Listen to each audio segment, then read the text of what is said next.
So ito guys, meron tayong panggap dito na unit, no? So LED TV.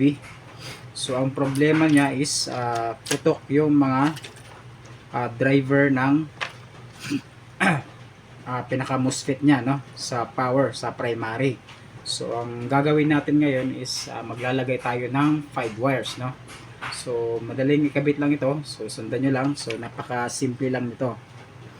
So unang-una, itong green is sa main filter ng capacitor, sa positive, no? So dyan mo ilagay sa positive ng capacitor main, no? So negative to, doon naman is positive. So dyan yung positive.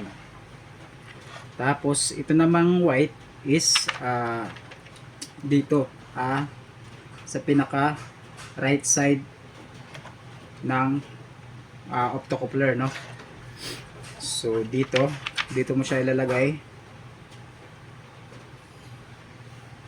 Tapos itong red naman ilalagay natin sa capacitor. Kapag may makita kang 50 volts na capacitor dyan, ilagay mo sa positive, no? So dito yung positive ng capacitor na 50 volts. So ilagay natin dyan. So ayun.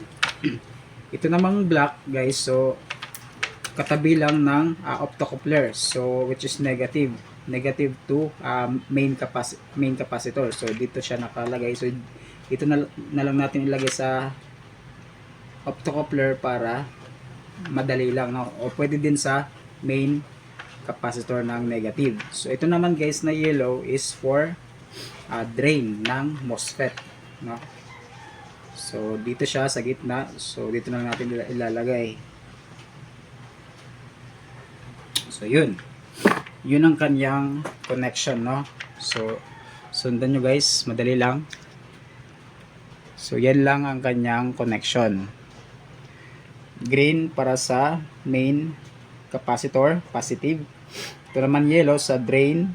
Ito naman black is ground. Ito naman white sa katabi ng coupler, no? So tapos ito namang red is sa 50 volts ng capacitor, positive.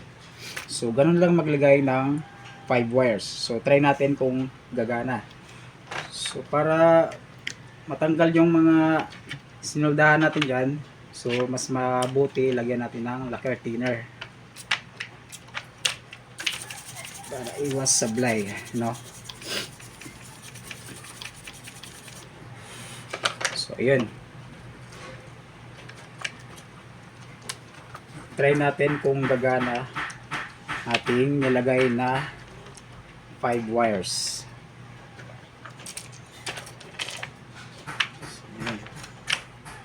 So try natin kung gagana.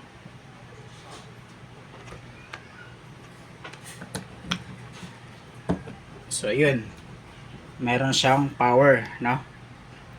So meron siyang power. I-power on natin.